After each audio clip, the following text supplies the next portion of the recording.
to everyone. We're so grateful that you can join us today to spend some time with Jim Schantz and with Mara Williams as we look at and share and respond to Jim Shantz's most recent work. The catalog is called The Eternal Source, and hopefully that will enable us to position the work in the context of our own lives, but in that of the universe and in a spiritual context as well. One of my favorite quotes from Brother Thomas is, "We are not material beings on a spiritual journey, but we are spiritual beings on a material journey." And I think about that quite often. Recently, we were just chatting about the autumn in New England and the range of surprises, moments of astonishment and glory that we all encountered. And it seems to me that it's a perfect time to show Jim's work because it provides us with an added perspective and sensitivity to the gift of nature and ultimately our responsibility to preserve it. So we want to begin with where Jim lives and works with images, and also just simply to first, we can bring up the other slide, but also to have Jim speak a bit and Mara speak a bit, and then we can go from there. So Jim, welcome.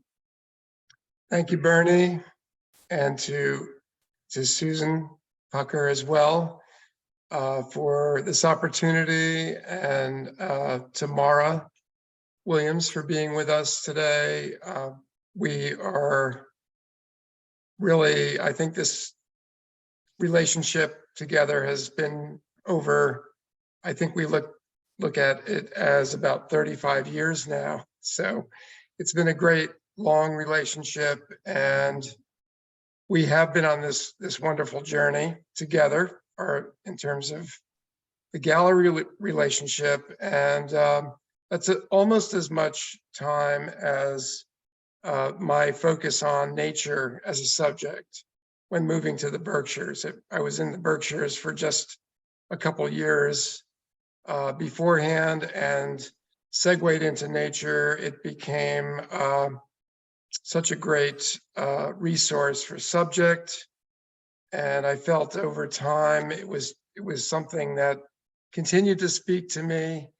I had been working in other areas, other types of subjects, primarily realism, but this area, the Berkshires in particular, has been really a very strong influence, and this source. So thus the name, the eternal source, nature providing this this power, this healing to us, those who, as we know, when we're in nature, it is something that can be very healing and bring us to a different place, to help us transcend to another place, and really bring something positive. So this work for me has been my relationship to painting, but it's also how does nature help us? How does it bring us into another realm? And in this world where we have so much difficulty, not only in terms of the environment, but on a global scale, with challenges, the types of difficulty that many nations face.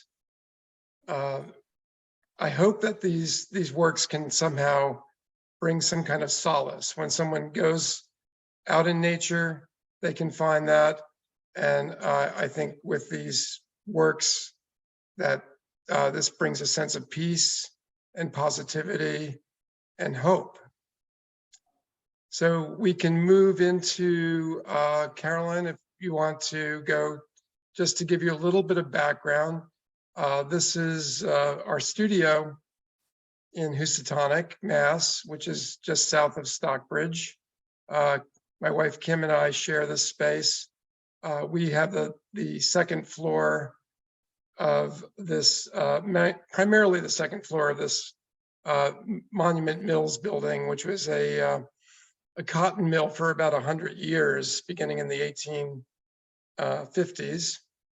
And so we've been very fortunate to have this as a place to go and create. And to the left, you'll see Kim's studio, one of her large graphite drawings in progress. To the right is part of my studio. I think the next image we'll see the other side of the studio, and it's located right next to the Housatonic River.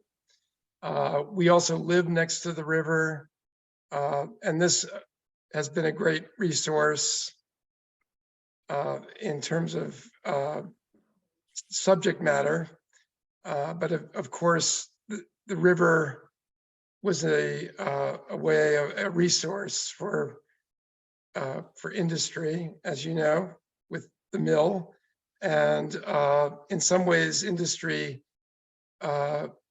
created many challenges. The river was damaged in the mid 70s or 60s and 70s. And there were people like those with the Housatonic River Initiative who helped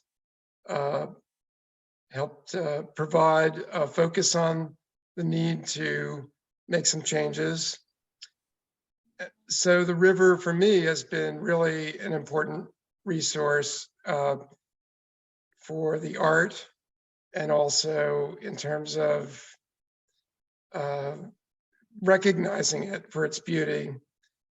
The other, many know that the Mohican people lived here for thousands of years, and the name derives from never still waters.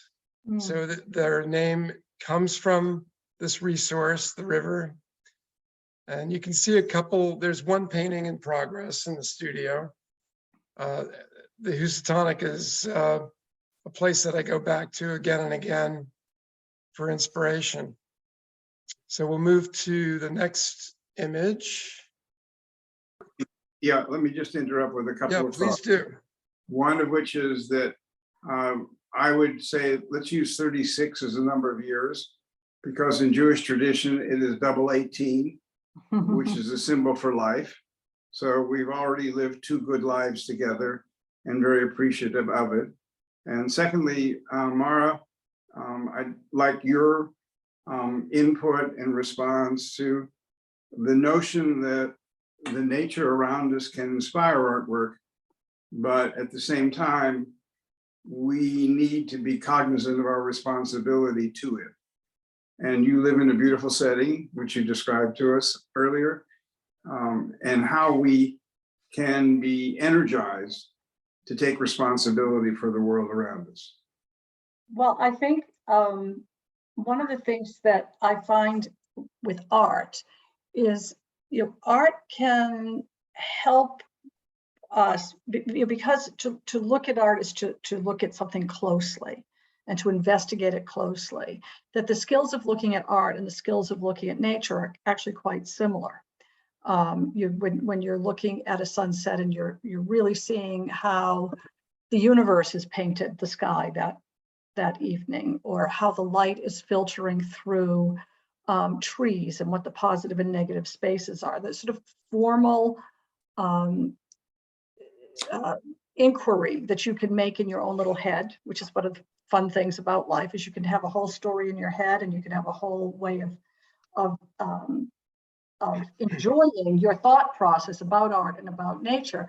But one of the things at the Brattleboro Museum and Arts Center that we've paid particular attention to over the years is art that really gives you a sense of place and the natural environment, and what your relationship is to your sense of place and the natural environment, because that does then call into question, if you're having this thoughtful aesthetic reaction to art, and then you have it when you walk outside the museum because the sky is turning lilac right before your eyes. It's coalescing in the atmosphere around you. that you're more likely to pay attention to and care about the place that is so special to you. I think that's very helpful. One of the things that I want to focus on, Jim, today is you've been in a specific place for a very long time, have established a tremendous friendship and respect for it. And so that one of the views I've always taken is that if you work out of a specific, then you have an opportunity to be universal. If your attempt is to be universal first and then search for the specific, it rarely shows up.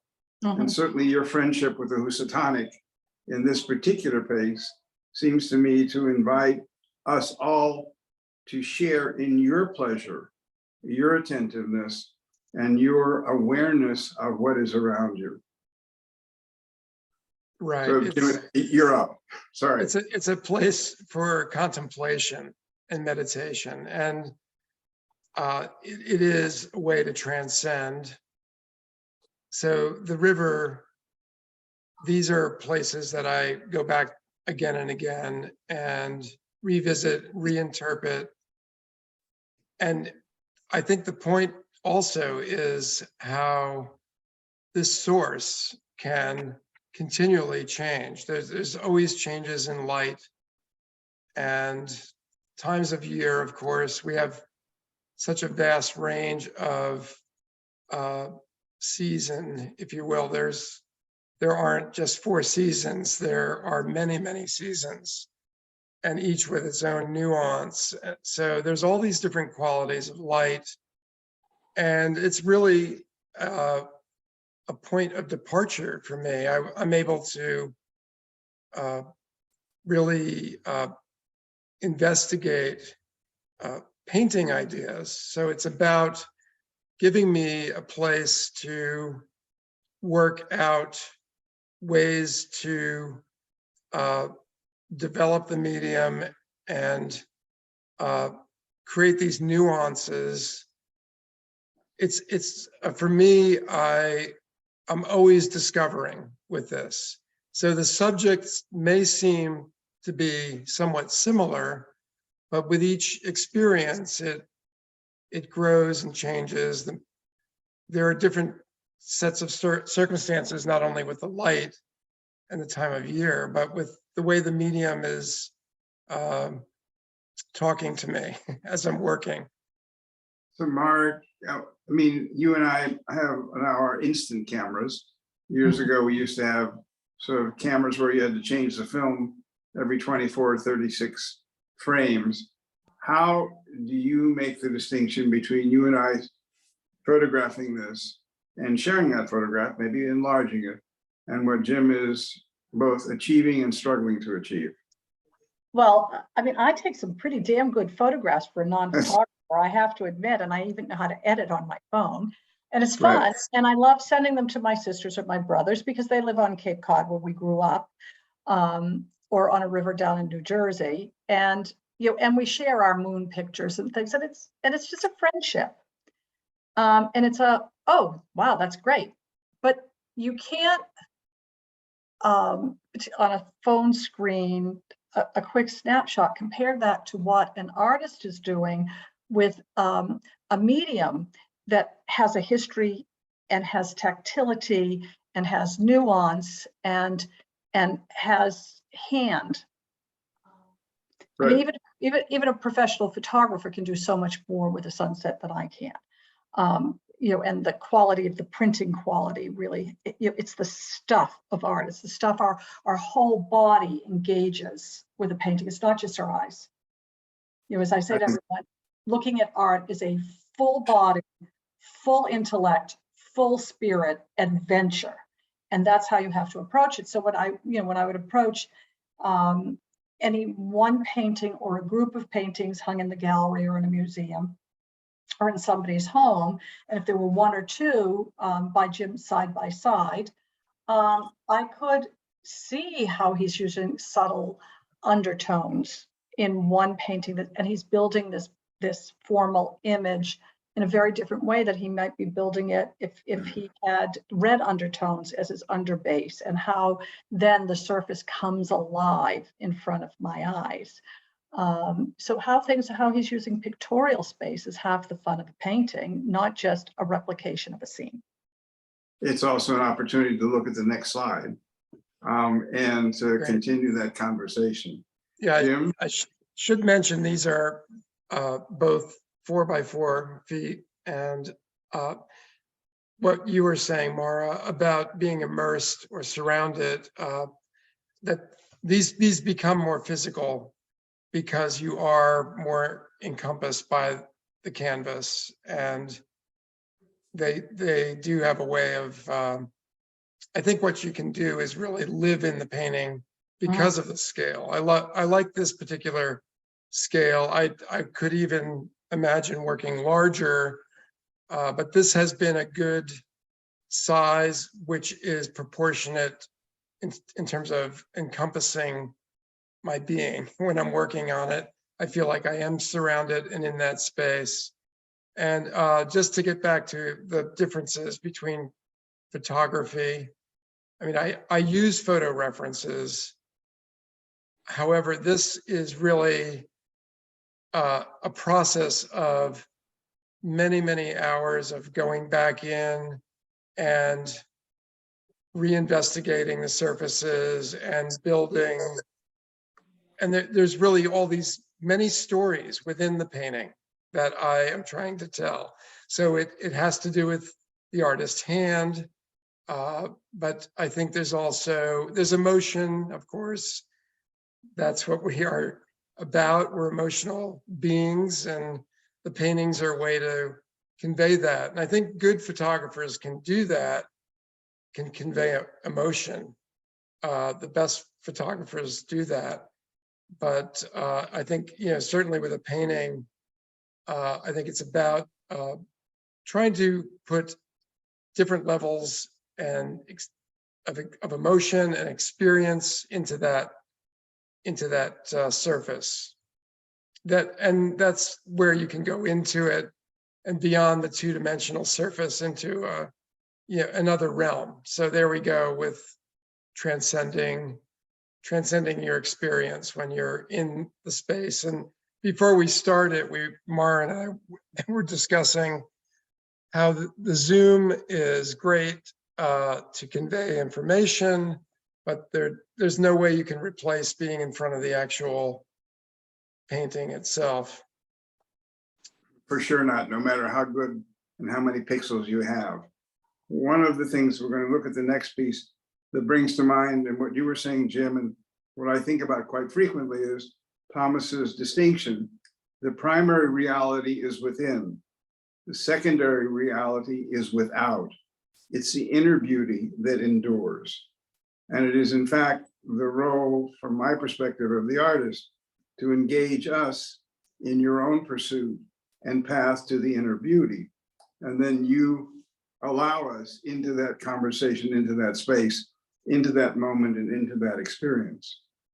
Yep, Thomas has so many great things to say, and his words mean so much, and I do carry that with me. A lot of his different expressions, and this is really, again, transcending that experience and going to perhaps these can be universal places. They can represent other parts of the world or our world. Have to be part of your world, and not only the external world, but your internal world. And then growing out of that is the intervention of your ability to share that. This piece particularly, again, we're still sort of rivering our way through your work, and every one of them takes us into a different place, not only visually, but I think spiritually, poetically, and emotionally. Well, I think you capture beautifully capture the that moment at dawn when the mist is when the mist is occluding your view. And it's so beautiful. As the mist rises in the morning, it was colder at night. The sun is starting to warm it up. It's starting to come up to temperature, as it were. And everything is in soft focus in front of you. And I find that a magical thing to experience in nature, in my body, looking out a window or taking a walk first thing in the morning. But here you've captured that in a way in paint that has reduced that moment to its sort of its very essence, but also allows us to enter into how the painting has its own essence. And that not only has to do with the atmospheric perspective that you're using here, but these subtle shifts of light and the tonal qualities of capturing just enough of the landscape to anchor us, but not enough of the landscape to be prescriptive in our interpretation of the piece. That's beautifully said. Jim? Thank you, Mara. That is, I think, ultimately, there's a point where the painting is telling me, is giving me information. It's talking to me and taking me to that different place. So it goes beyond the place itself on some level. And I can get to a certain essence where, in this case, I don't need to have that kind of detail to tell this story or this emotion, this moment. There was a period where I was, especially with the pastels, where I was working almost in a photographic way and really had to, it was really a challenge. To me, I wanted to challenge myself to get all that detail and see how far I could take the medium in that direction. And I think now it's, some of these paintings really do, there's a certain, just a very gentle quality, and again, just trying to just reach the essential with the image. And it gets back to the universal again, as you said. Absolutely. Next slide, Carolyn, please. This is a wonderful opportunity to move around your world and to encounter Monument Mountain, but also to remind people that mountains in different cultures take on almost mythic proportions. Mount Fuji, particularly in Japan. Fuji-san. Fuji-san is everywhere and is in the unconscious life of virtually every Japanese. Whether they've been able to scale it, it remains a very important, iconic moment. And this view of Monument Mountain and the others that you've done approach that sense of reverence for an image that speaks well beyond the notion of what nature itself is. Well, go ahead. Well, I just want to point out that I grew up on the ocean, so a long, low plain and an Agnes Martin view of art is just fine with me. But I have friends who grew up in Geneva, and I have friends who grew up here. And the profile of their mountain, from either their home or their town center or their high school, a friend who grew up in Geneva, Solev, and this long art, long, and then it cliffed down very much like this. She would draw that, she would doodle it, she painted it, it lived behind her eyelids her whole life. I met her when we were like 19-year-old junior year abroad students. We're now in our 60s, and she's still just, that profile is etched at the back of her eyeballs. For somebody who lives along the Housatonic in this part of the world, for somebody here in Brattleboro, it's Mount Wetaskiwit, of New Hampshire. For people who live in the north part of the state, it's either Camel's Hump, very distinguished, or Mount Mansfield. That our mountains anchor us in the world in a very profound way. And I think you communicate that sort of profundity in each of these, that outline, and it's anchoring the back of this. So it anchors both the top and the back of this. But even though it is in the back, it is the character of this painting. It's the principal player, as it were. It Jim? really, it is it's somewhat of a centerpiece in our area. And a lot of these lands have been fortunately protected by either the Stockbridge Land Trust or the Berkshire Natural Resource Council, the Laurel Hill Association. These are all very active organizations that protect these lands. And Monument Mountain is part of the Massachusetts reservations system, and we're fortunate to have that.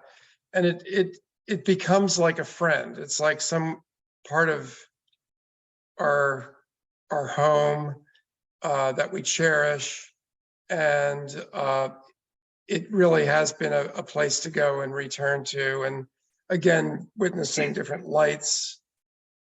This one, smaller painting, but very much, again, dealing with some trees in the foreground.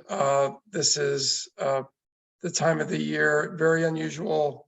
I think, again, that in between season, it's not quite winter, still some incredibly vivid, radiant color.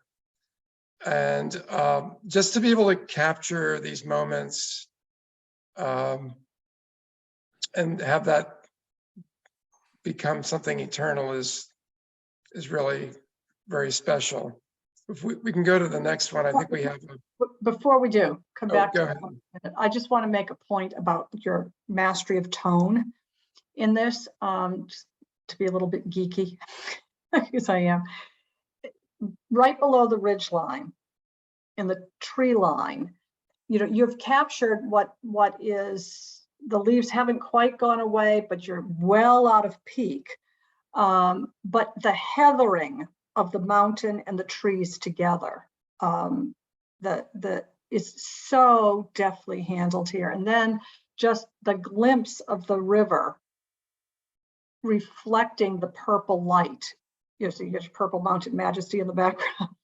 So, but it's, so the river is taking on a shade of the lavender. It becomes more of a lilac to the deeper heathered purple. But the tonal and almost complementary color contrast between the two things is just so tightly articulated. It's very masterful. And for people who really want to learn something more about color or color theory or really experience color, I really want to point to our participants just how masterfully done this color juxtaposition and spatial juxtaposition is. Perfect. And also I was going to add, Jim, I had to lean closer to my small iPad screen to see that it's only 14 by 14, because it has all the magnitude of one of your 48 by 48 pieces that you've captured so well, the intensity and the beauty, and then the reflection of the sunlight on the water adds a sense of depth that's really quite extraordinary. So now we can go to the next piece, which actually is 48 by 48. And a totally different time and place. Mm-hmm. Not just time, sorry. Yeah, but it's a different vantage point. Yep, also true. He's higher up on another ridge here, where he was lower on the ridge, looking through the trees, even though the mountain was still at the top of the painting. Here, he's up here, you're looking through a veil and back up again. Absolutely. Exactly, Mara, that's right.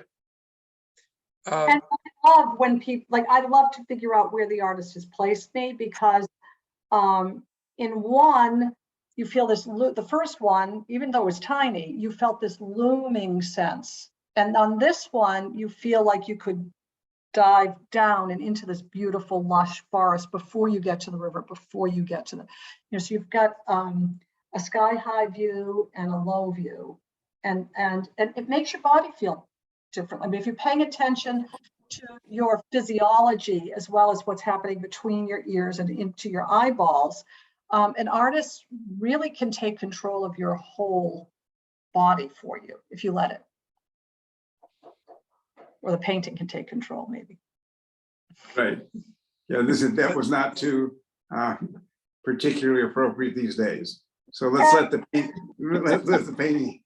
painting take hold of you. Jim, okay. I'm sorry, you go ahead. No, that I was just going to say the first, these are somewhat, I think they're in the order of the way they were done too. The other one was really a lead in. This one's a little more, it really goes with the mountain's title.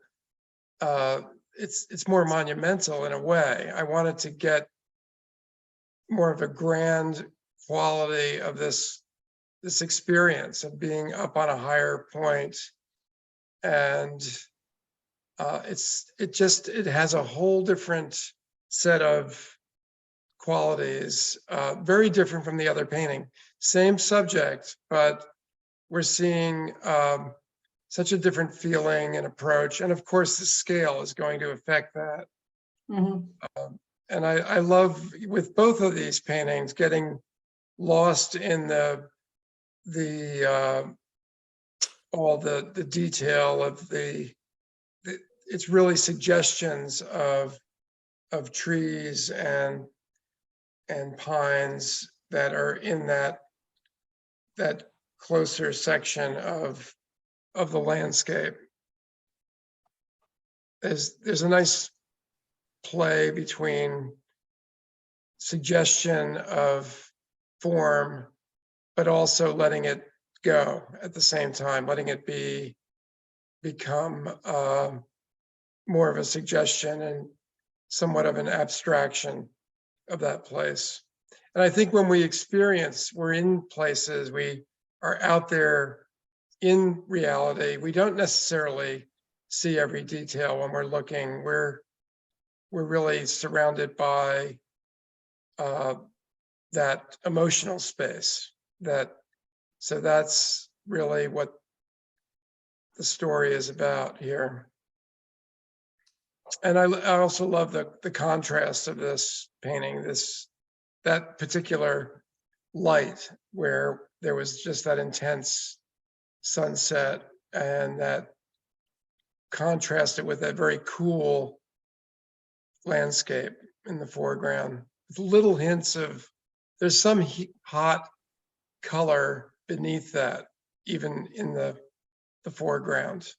There are little suggestions of that hot color, sort of, that brings in the sky as well. I think we have one other, there's the next one. Is the there we go. So that's somewhat from that same location. So you can see photographically how different that is, but it is close to that same location. That's Monument Mountain from Laurel Hill in Stockbridge. And a nice opportunity. Stockbridge, the Housatonic River runs between these two peaks. Sorry, Bernie, go ahead. No. It was just an opportunity to see the photographic representation of it, and then your transformation of it through the paint, and your soul and your spirit, which is what, from my point of view, all the art should be about. There's another quote from Thomas that I love, is that the routine of life holds us in the readiness for the events of the soul. And I really think more and more about the privilege of the gallery, of having works of art around us, which need to grab someone and get them to stop and somehow engage with themselves and with what they are looking at, to realize that there is, as they say, much more to life than running and cell phones and iPhones and pictures. You know, the routine of life needs these moments. And I really believe that the art is one of those opportunities that still exists for others to take advantage of and to share, and it makes the gallery an absolute delight and privilege to still be involved with. What we try to do with this is to, the first part, Jim, as I think about it, is the oils, and then we're going to transition into the pastels, which is where we first met. Here we go. This is. There you go.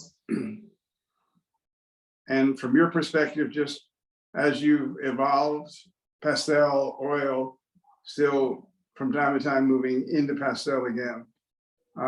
Talk about that journey for you, and has both the result itself as well as the intention been changed? Yeah, I would say we had probably more than 15 years of shows with focusing on pastel, and I was working quite large on paper. I started working in pastel because it was a matter of time. I had a lot going on, kids in the house, raising kids, teaching, keeping up with all aspects of life. And pastel really afforded me a way to work in a more immediate way. And it was just really by doing and discovering I could work larger, I started to scale these up. And we had, as the gallery still, there's a number of very large pastels in the gallery. Not particularly with this show, because these are, as you can see, the size of this is kind of more of a tabletop size, 19 by 27. So I basically had this journey with pastel. As I mentioned before, there was a point where I was working almost photographically with them, but really developed my own ways of working with the material. And I was very surprised that I could do so much with it. But there is something about pastel. It has to be, you have to be kind to the paper. And the Stonehenge paper, which actually at the time was made in Housatonic, Mass, at the Rising Paper Mill, which is really interesting coincidence. I found that having to work in such an immediate way, that generally these pastels are done in 1 or 2 sessions. Whereas the oil paintings, going back to painting again, this is now 10 years that I started really focusing again on canvas, some paintings on panel, but working with oil paint is very different because I can leave the painting, in some cases leave it for a few weeks and then go back and rediscover it. And those paintings, that the 3 larger paintings, were done that way. They were really done over a period of about a year, because I keep discovering things about layering, and you can let them dry. You can work on a different painting and go back and forth. So the pastels are a different sense of timing, but yet there's a magic to these. I feel like this series that are in the show were in a way it was a joy to rediscover the pastel this way and go back and work with these same subjects. And this is again, this isn't quite, it's looking a little west of Monument Mountain at another range, but, and this is the valley it's actually the Conkapot Brook, which is between Monument Mountain and this area. So we're looking down at some of the frozen brook. And I don't know, it was just a really magical moment with the light. And I think there are 3 of these in the exhibition. And Mara, Kankapot, by the way, sorry. Kankapot was the chief of the Mohican tribe, was an early chief when Stockbridge when the first European settlers came here.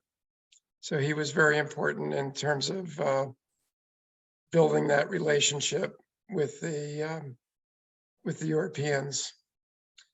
So you see his name. I wanted Mara to kind of respond to the transition, if you will, from the oil to the pastels. Well, I just want to point out this little light magic that's happening on the upper Right. left-hand corner, where you can see where the hot spot of the sun is, coming down. But what makes the painting is the sun hitting the second ridge, that little trailing diagonal of beautiful mark making. And then if you go over past the darkest center, 3/4 of the way across the page, it picks it up again in a hint. And you built this incredible line of depth out here. So you're moving me not only across the surface of the tree line, you're moving me across the surface of the painting and showing me shallow shifts. But it's the light magic in this piece that I'm drawn to. And Jim, would that have been possible in oil? No, I don't think it could have been in the same way. There is a certain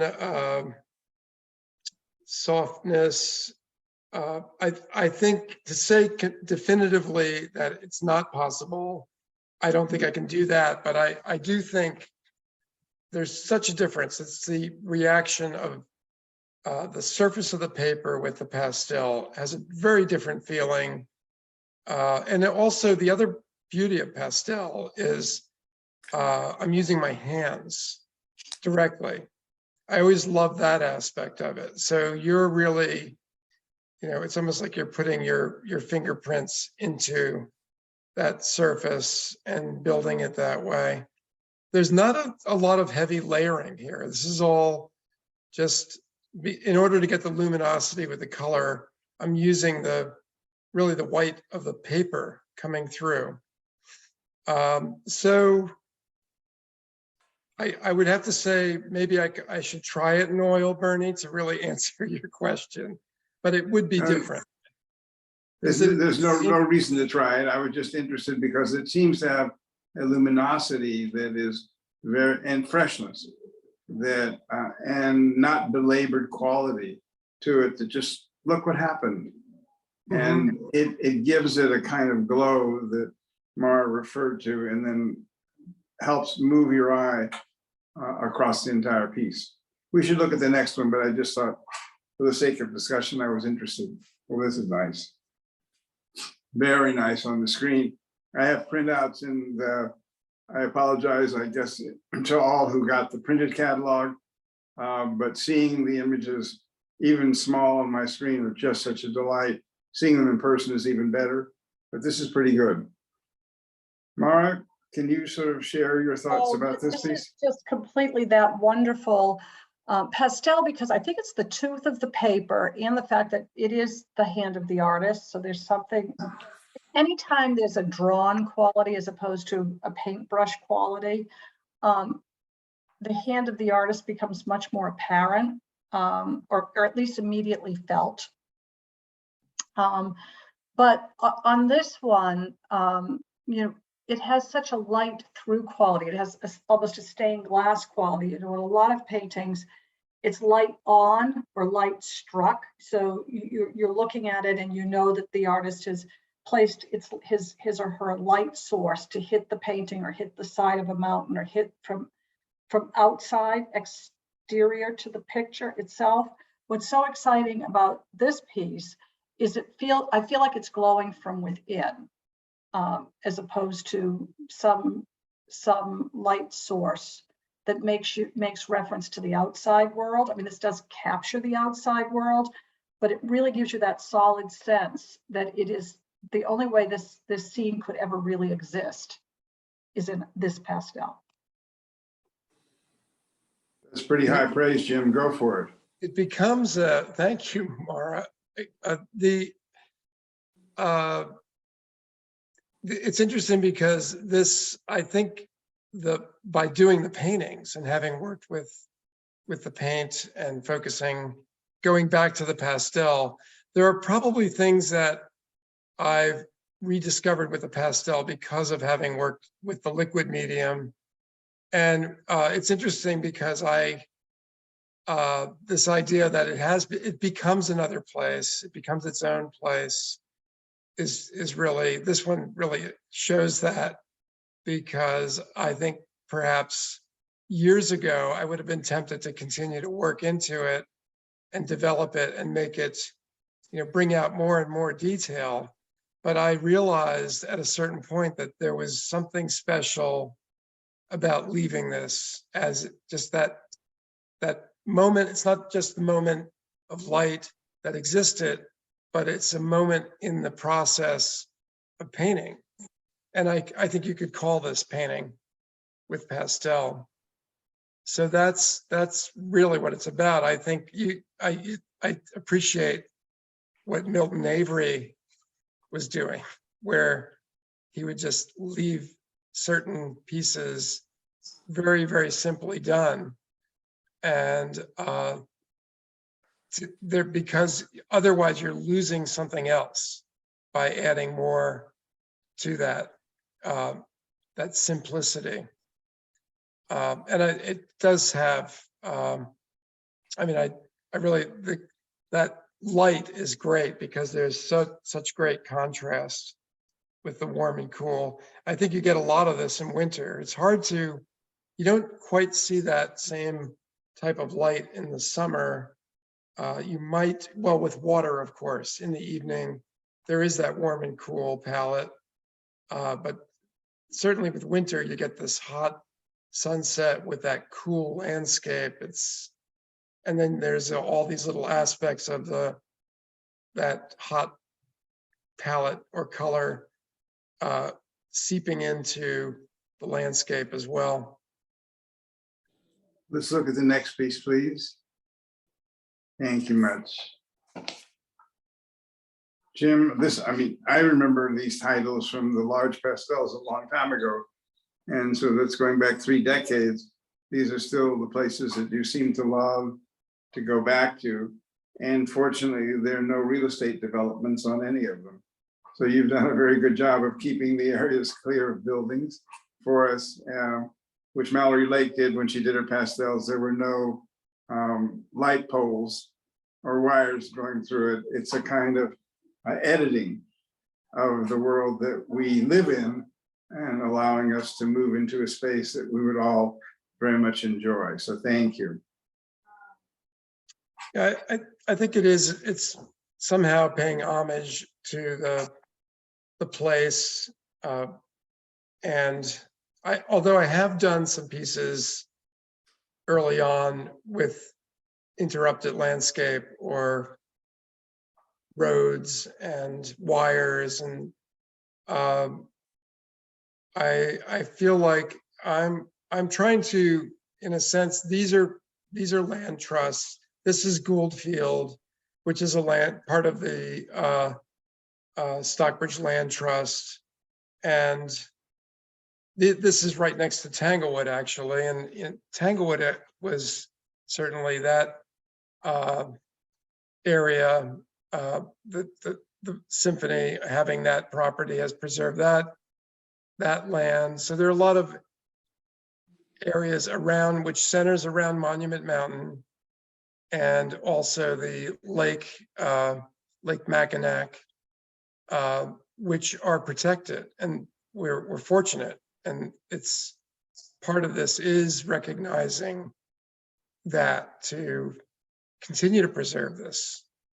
We don't want these paintings to be, oh, this used to look like this, but now there's condominiums. So, and we're always, we're trying to address both. It's a balance, really, trying to address the functionality of our town and our area to provide housing, and also protecting the land, which everybody benefits from. And we're able to enjoy these places and go hiking or walking through these areas. So this is a place which there's one oak tree, and which is centered, and that it was really about that. Maybe this is about solitude and again trying to get centered and finding balance with this. And Mara? Well, I'd like to point out to our guests, if you go to the top, I happen to be the top head on mine, but it's probably, I don't know who you're seeing, and you just get rid of the four faces and take a look at the symmetry of this painting. You're not actually technically, according to the rules of formalism, supposed to put something dead center in a symmetrical space. It leads to, it theoretically leads to, or in painting theory and composition theory, to something rather boring as opposed to dynamic, which asymmetry is supposed to give you. But again, and this relates to what Jim said, but I am so struck by this incredible long panorama and the fact that he dared to put the tree practically smack dab in the center of the painting, top to bottom, side to side, not exactly, but practically smack down in the painting, which is a pretty daring thing to do as an artist, according to building a dynamic canvas. And yet the equipoise of this entire scene rests on the fact that you've got a sentinel. And that sentinel, it just gives this painting in this place sort of a sacredness and a place for us all to go in terms of building meaning in this painting. You know, what does that sentinel mean to Jim, the artist? What does it mean to me? What does this lone sentinel mean to me? What does it reference in my emotional escape? What does it reference in my theological construct of the world? What is it referencing in terms of community? You know, how is it working with its whole landscape? So this is where the interpretive possibilities were just so, this painting becomes almost the perfect object of contemplation for me, even though technically it wasn't by the rules. So congratulations. That's lovely. It brings to mind, I'm not going to quote Thomas this time, but one of my favorite other sources is Abraham Joshua Heschel. And Mara, you were the one that caused me to read this, but to celebrate is to contemplate the singularity of the moment and to enhance the singularity of the self. What was shall not be again. Oh, you And need that to send comes- that to me. Yeah, I will happily, but it's really one of my favorite moments. And the fact that the painting itself elicited from you that response, which he said so well, is really quite extraordinary. The notion that he really was talking about, and I always talked about, the celebration of life itself and the gift that life provides us with. But then to take it a step further, which you did, and have a painting allow you to celebrate and then allow us to recognize that celebration is an incredible gift. So thank you very much. Carol, I'm going to ask you, if you don't mind, to move to the commission piece at the end, because we're getting close to, there you go. Yeah, the triptych. I wanted this included. It was a piece that was commissioned by dear friends of Jim's, and for Jim to talk a bit about it, and then if Mara doesn't mind responding to it as well. Jim? So this was a commission that client who has several of my pieces, who had a particular place. This area, it's near Schroon Lake in the Adirondacks. And so we spent some time hiking and looking at different vantage points around the area. And it was really, I think what was great about the commission is it gave me an opportunity to go and experience a different place. And we've done this, we've had other travels. We did the series with Paula Robeson in Israel. And I've worked with some ocean landscape, California landscape. So this was a great opportunity. And also the idea of taking the same place and investigating it in different light. So we have really, it's actually from the course of the same day. And so we're not changing season. It's really the light changing over a matter of several hours. And I started these with small studies. So there actually is one of these studies in the show. The 3 original studies went to the client, and then the final scale of these is 22 by 22, and they're mounted. I think they're mounted very much in this way, the way that they're framed. Quite beautiful. Mara? Well, I love it because you've taken us into a more cinematic realm here. I know when I do my sunset pictures that I was telling you about earlier when we were off camera, I'll do them as it shifts, and the light goes from blue yellow to orange pink to pink purple. That's how the sunset moves. And so this has a 60, as a triptych, it becomes a 66-inch panel. But it has this cinematic progression of what a night does. And so you've actually added, painting isn't usually considered a time-based medium, but you've made it into a time-based medium here. I think it'd be very special to live with that.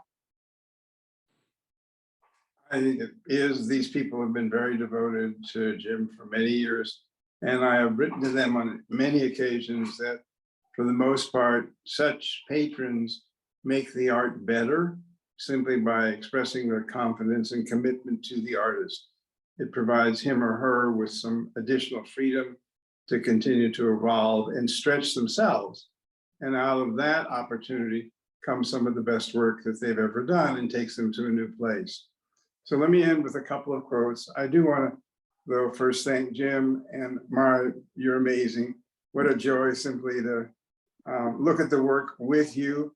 There's no question that you shouldn't be emeritus. You just do it with such passion and incredible attention to what you're looking at, and then helping the viewer, in this case me, look at the work afresh. So I'm very grateful to you for all that you do. So Jim, a couple of quotes from Thomas, because otherwise this wouldn't be appropriate without him. I know he was dear to you and certainly loved your work. And in fact, in some of the earlier shows, he would see the catalog and then write about the work. And then we posted those quotations on the wall. He was so enamored. It was really lovely. So 2 things. I'm not sure in which order they make sense. Both make sense to me. First is a quote from a recent publication of ours from him saying, consciousness of the beautiful will save the world. And I think very much so in what, Jim, you've always tried to do with your work. And as we've both gotten a little bit older, that commitment has become even more intense and I think more successful. And finally, as an invitation to the future, what there is still to see, we have not yet dreamed of. We'll look forward to meeting again, continue dreaming, and thank you everyone for joining us. Thanks so much. Thank you, Bernie. Thank you, Mara. Thank you. Welcome. Have a lovely week. Bye-bye.